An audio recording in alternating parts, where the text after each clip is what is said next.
तहरीक तहफ़्फ़ुज़ ख़त्म नबूवत पाक व हिंद में ख़त्म नबूवत की तहरीक का जिक्र हो, दिफाए ख़त्म नबूवत का तज़किरा हो या रद्द कादियानियत की बात हो, हमारी हर मजलिस, हमारा हर प्रोग्राम और हमारी हर तहरीक में जिस शख्सियत का नुमाया नाम आता है वो अमीर शरीयत सैयद अताउल्लाह शाह बुखारी रहमतुल्लाह अलैह की ज़ात गिरामी है।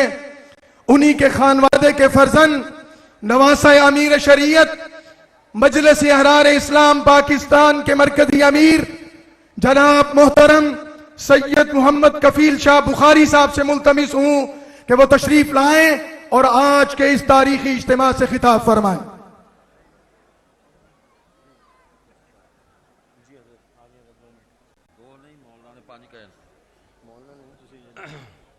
मौलाना दा पाबंद नहमदुहु व नुसल्ली व नुसल्लिमु अला रसूलिहिल करीम व खातमुन नबिय्यीन मुहम्मद व अला आलिहि व अस्हाबिहि अजमाइन। गिरामी क़ादिर कायद जमीयत उलमाए इस्लाम हज़रत मौलाना फजलुर रहमान साहब दामत बरकातुहुम, आलमी मजलिस तहफ़्फ़ुज़ ख़त्म नबूवत के अमीर हज़रत मौलाना हाफिज़ मोहम्मद नासिरुद्दीन ख़ान साहब मदज़िल्लुहु, हज़रत पीर ज़ुल्फ़कार नक्शबंदी साहब दामत बरकातुहुम, उलमाए किराम, मेरे मुसलमान भाइयों, बुज़ुर्गों, अज़ीज़ों, वक्त बहुत हो चुका और आप कायद मोहतरम हज़रत मौलाना फजलुर रहमान साहब की वलवला अंगेज़ तकरीर सुनने के इंतज़ार में हैं। मैं बिल्कुल चंद मिनट में अपनी बात को मुकम्मल करता हूँ। आज का ये इज्तिमा जो फ़तह मुबीन गोल्डन जोबली के उन्वान से मानवन है, 1974 और 2024 7 सितंबर 50 बरस ये यूं ही नहीं गुजरे, ये 50 बरस हमने बड़ी जिद्दोजहद की है और इन उलमाए हक़ ने मिलकर अक़ीदा-ए ख़त्म नबूवत की दावत व तबलीग और इस पर हमला आवर होने वाले लोगों का पूरी इस्तिक़ामत के साथ मुकाबला किया है, वहदत के साथ, यकजहती के साथ।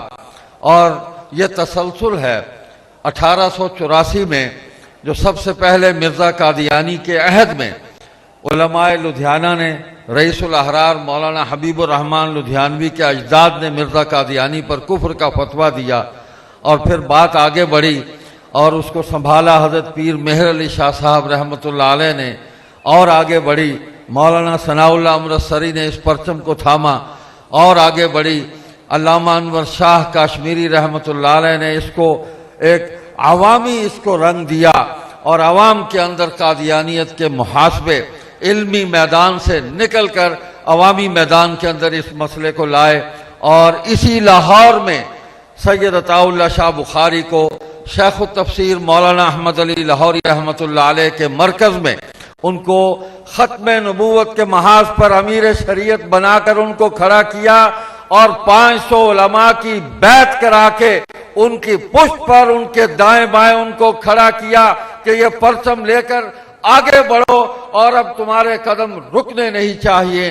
कदम बढ़ते चले गए और 1934 में कादियान के अंदर मजलिस अहरार इस्लाम ने ख़त्म नबूवत के आलम लहराए और बात आगे बढ़ती चली गई और फिर पाकिस्तान बना। यहाँ कादियानी पाकिस्तान के इक़्तिदार पर सब खून मारना चाहते थे।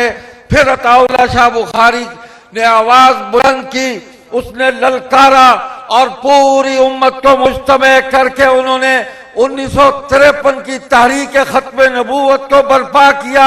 इसी लाहौर में माल रोड पर लाशों का फर्श बिछा दिया गया, लेकिन ख़त्म नबूवत का परचम सरनगू न किया जा सका। और 20 बरस बाद वो कुर्बानियां रंग लाई और 1974 के अंदर फिर इस परचम को संभाला। किसने? अवाम के अंदर हजरत मौलाना सैयद मोहम्मद यूसुफ बनूरी क़यादत कर रहे थे पूरी मजलिस अमल की, जिसमें सब लोग शामिल थे।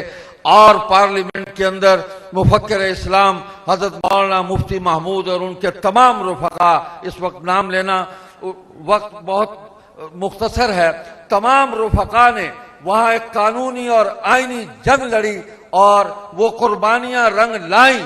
और एक तरफ अवाम में ये हजरात खड़े थे, अमीर शरीयत के बेटे सैयद अबूजर बुखारी भी खड़े थे, अताउल मोहसिन भी खड़े थे और तमाम उलमा के साथ मिलकर इस जिद्दोजहद को आगे बढ़ाया। हमें इस रास्ते का अंदाजा है और हमें अपनी हैसियत का भी अंदाजा है कि जब परचमे जान लेकर निकले, जब परचमे जान लेकर निकले हम खाक नशी मक्तल मक्तल, उस रोज से लेकर आज तक जल्लाद पे हैबत तारी है। जनाब, आज वो परचम मौलाना फजलुर रहमान के हाथ में है और हम सब मौलाना के साथ खड़े हैं। मौलाना ने इस परचम को सरनगून नहीं होने दिया और ना हम इस परचम को सरनगू होने देंगे। कमाल बात है, ये क़यादत इसी उलमाए हक के इस काफिले का हक है और ये इसको लेकर आगे चलते रहेंगे, बढ़ते रहेंगे।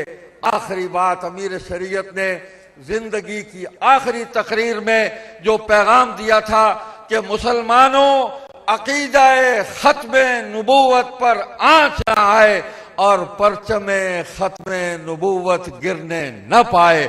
हम न आंच आने देंगे, न परचम गिरने देंगे। इस महारत पर पूरी कुव्वत से पहरा देंगे।